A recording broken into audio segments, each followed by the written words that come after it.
last time. Holy cheese nuggets. This is just, I'm so excited. This is amazing. Yeah, so to explain, I quit my job and I am flying myself and my possessions to my husband. And I am so thankful. Alhamdulillah. Subhanallah. I'm so excited.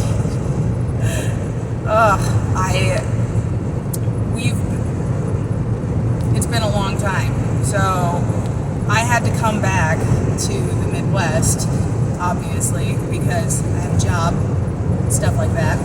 Well, not anymore.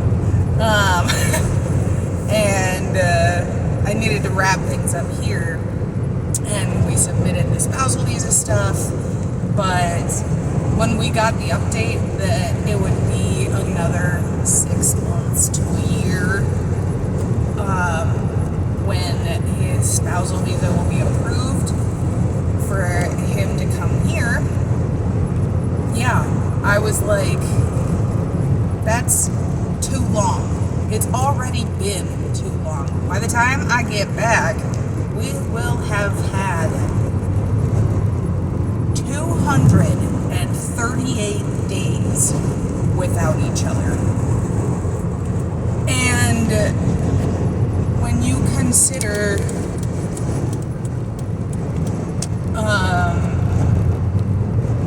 just the sheer vast space between spouses. There's a reason why in Islam spouses should not be without each other for more than 4 months, because your spouse is half your deen. Half your deen. And it feels like my heart is not with me, but with him. And it's been quite difficult living without my heart for this long. And I'm just so, alhamdulillah, Allahu Akbar, that we are finally going to be together. Subhanallah. Woo! So yeah, I am driving away from Grand Forks for the last time, and it feels pretty good. It feels like a positive, healthy transition into the next stage of my life. And this is the first time I've been unemployed since I was 17. So it's weird. I don't know how to feel. I'm sure I'll go stir crazy and get myself a job eventually. But it's going to be an interesting feeling, just being able to just chill and study Islam and get back to that spiritual healing that I felt when I was physically with my husband. And it was just amazing how it feels to complete half your deen. There's no other feeling like it. And it's something that I truly didn't understand until I also analyzed how the different culture and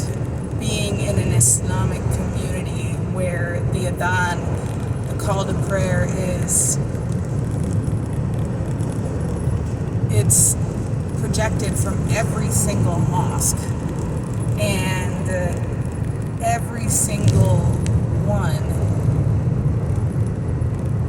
in like 20 miles, and it's just the most beautiful sound I've ever heard in my life. And it's just so comforting, and felt at peace in that.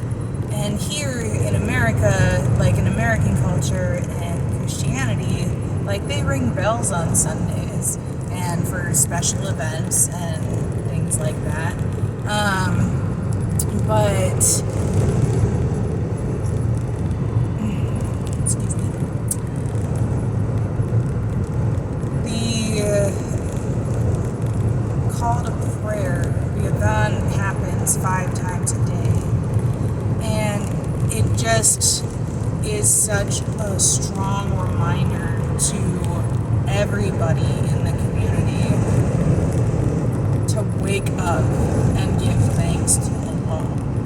And it's a beautiful thing, feeling so connected and seeing so many brothers and sisters in one place. Like, as you can imagine, North Dakota is not as densely populated as many places. So the masjids, mosques, here, at most, you might see 50, maybe 60 people at the mosque for prayer. But in a city so densely populated, there was at least like 100, like just sisters praying together. And it felt like it anyway. And like when all of us were praying together, and like you could hear like the steady breathing during salah and in recitation of Fatiha, and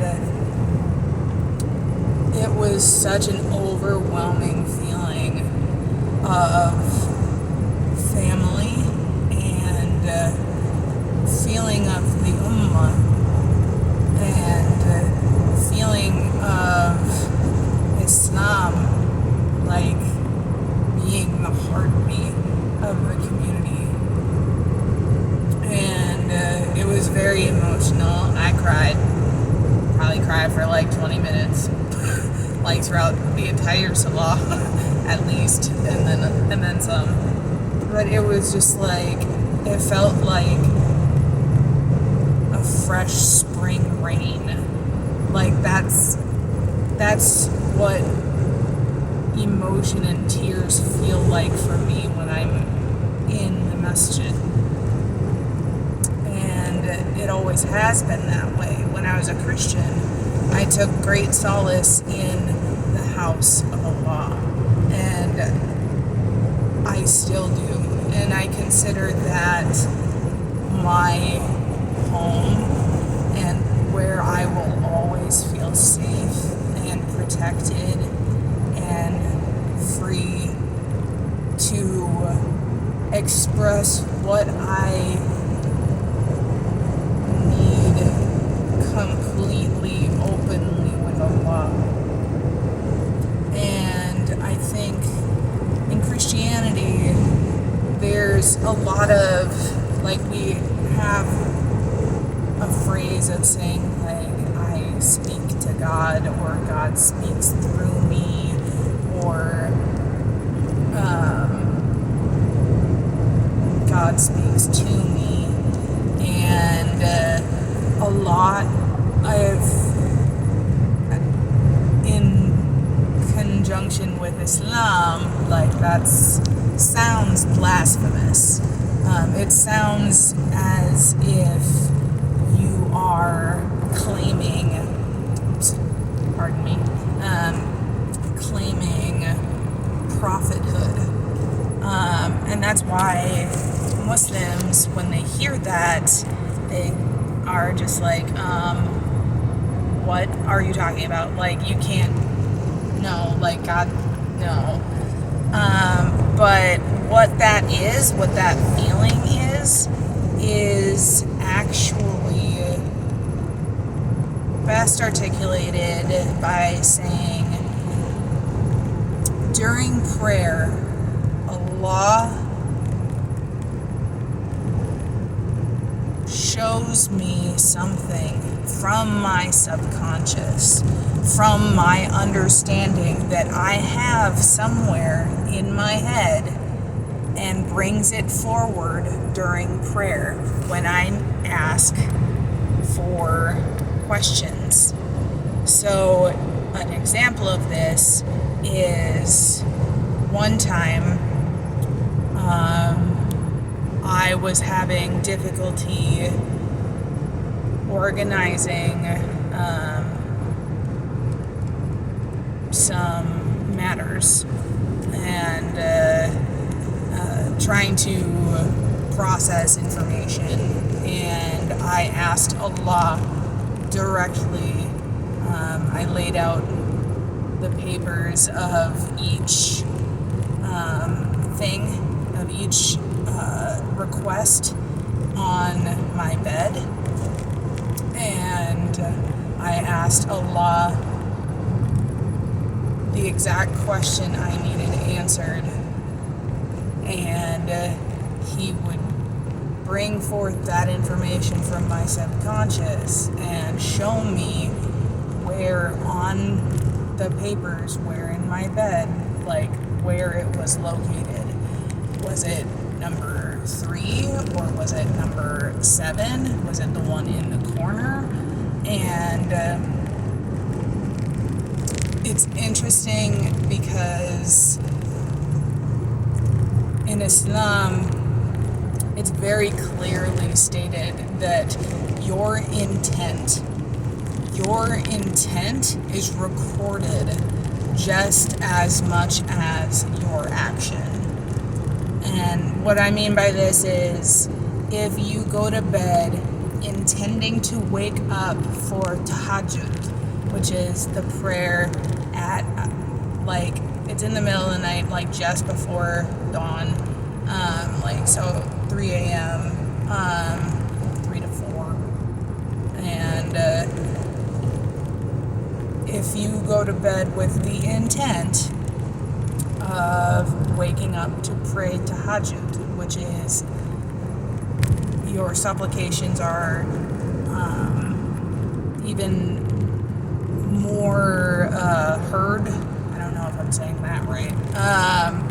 But there's rewards in waking up, sacrificing your sleep to pray, and ask Allah for forgiveness, ask Allah for guidance, and there are extra rewards in this. So if you go to bed intending to pray tahajjud, your intent is also rewarded because you are being conscious of Islam even when you're asleep, that you have the intention to wake up for Allah. And it's such a beautiful thing.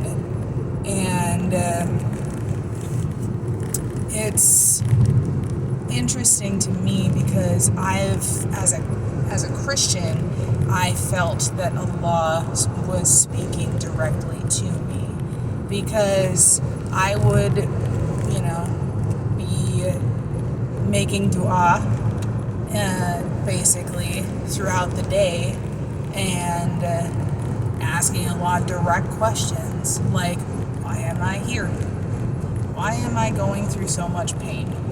Give me an answer, because the amount of pain I'm going through is becoming a problem. And it's really interesting how Allah has always found a way to use my excellent memory and recall a fact that I'd forgotten but answers what I need exactly when I need it, or mostly the thing that I'm struggling with. Anytime I'm struggling with it, as soon as I open up the Quran to read, just recite the ayat, and like each surah is exactly what I need to hear. It's exactly the reassurance I need to keep going and just hang on a bit longer, because you got something good coming for you. And it's been a struggle to get through that this time without my husband, to just continue to trust Allah that it's gonna be okay. Like, we're gonna get back to each other. Just be patient. You got this. But like, oof the loop. Like, am I super stoked that waiting is over? But yeah, I don't really know if any of those mix of thoughts made sense, but that's what's in my head right now. And I'm just so excited. Subhanallah, Allahu Akbar, Allahu Akbar. Like, it's just, oh, Allahu Akbar. It's just, I'm so excited. And like on the phone call this morning, my dad, he was all like, what are you doing? You being a bum? Like, unemployed. Get a job. Like, geez, what are you doing with your life? And I was just like, oh yeah, I know, just being a cheese ball, you know, sitting on my butt doing nothing. And like my dad and I, we always bring out the Minnesotan in each other, like really hardcore. So like whenever we get like just joking around with each other or whatever, we always like ham up our Minnesotan accents, and it's pretty awesome. I love it. Like, my dad and I have a really awesome relationship, and it makes me happy because, like, he's a funny guy, you know what I mean? Like, pretty funny. And, like, when he had, like, carpal tunnel surgery, he had to have his hand, like, elevated for 2 weeks. So just, like, in a brace, elevated for 2 weeks. So, like, his hand was always in the air, and, like, kudos to him, man, because, like, I would have cracked. Like, I would have put it down. Like, I'd just be like, yeah, it's fine. What would be the harm? And then something worse would happen, etc. But, yeah, my dad was just like, you know, dealing with the annoyance, the itchiness, the whatever, and like we were sitting watching TV, commercial came on, and my dad's like, I have a question. It just like, it made me laugh so hard, and he was all like any quip, he's all like, oh honey, do you need me to get anything for you from a top shelf? I can get it. And like, oh, it was great. And like, now that I'm on the road again.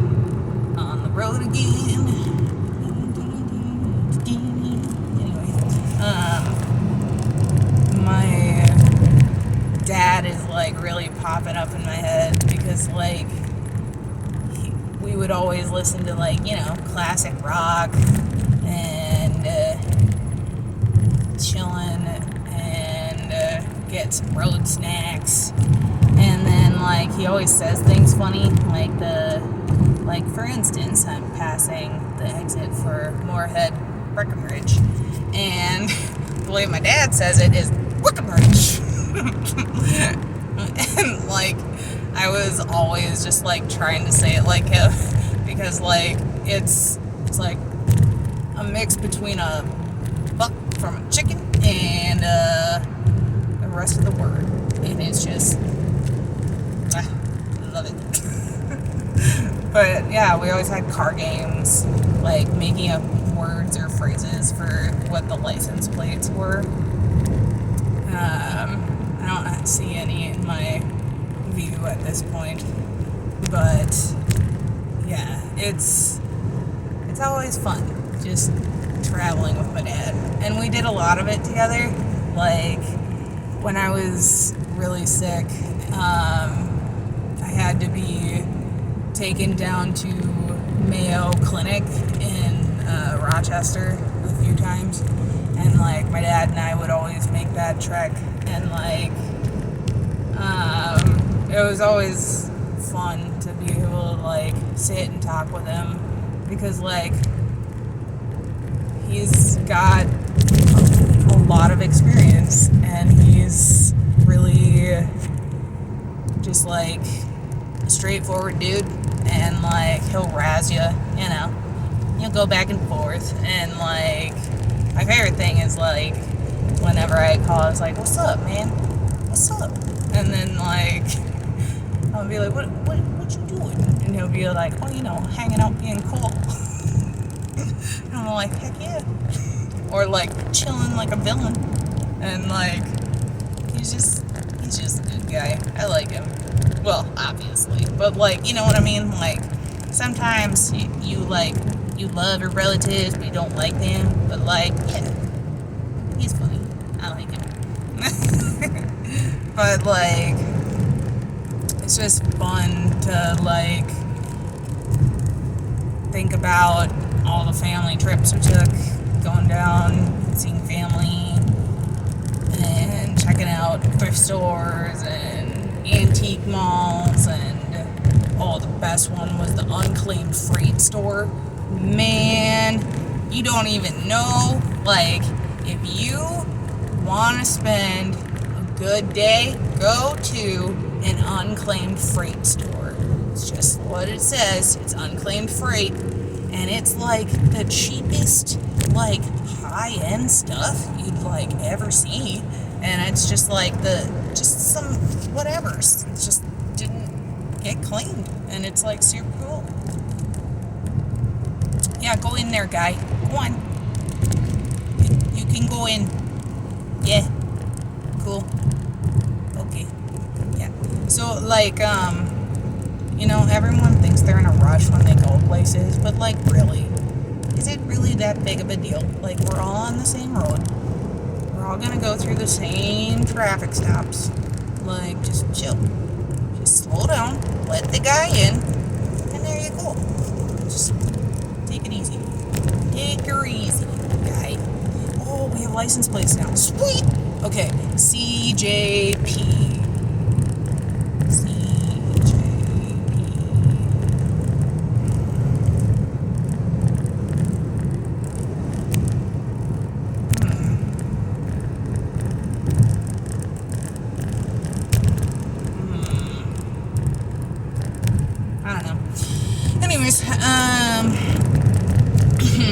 I wanted to share a song that I wrote for my dad because it makes me happy to sing it, and it's also like a cool mix of like what my voice can do, which is a lot, and I like it. So here goes. Actually, probably should.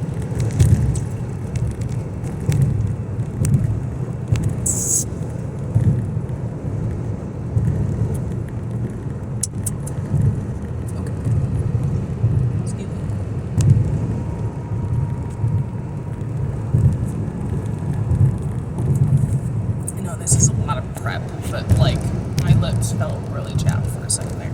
Okay. I don't know how to move forward I have lost all my wanting, finding that silver lining. When it rains, it pours. But Daddy taught me to pick myself up and dust myself off and smile. Daddy taught me to always stand tall.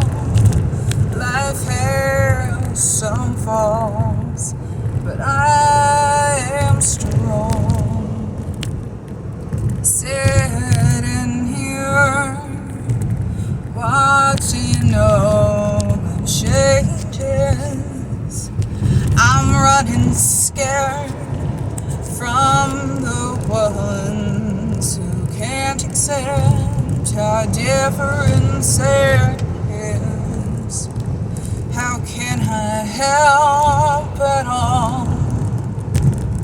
Daddy said to me, you got work to do. You can't sleep in, boo, or wait. Daddy taught me to have the right words when others can't speak for themselves. I am strong. Now I am here, moving forward, standing up to do my part in fighting for our rights. Let my voice ring clear, 'cause Daddy taught me to pick myself up, to dust myself off and smile. Daddy taught me to always stand tall. Life has some falls, but I am strong.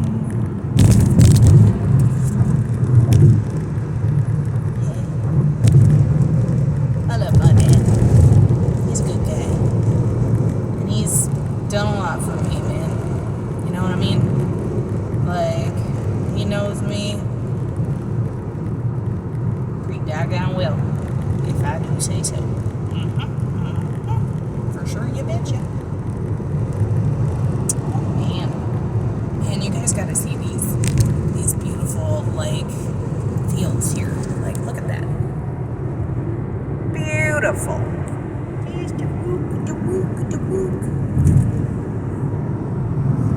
Gorgeous.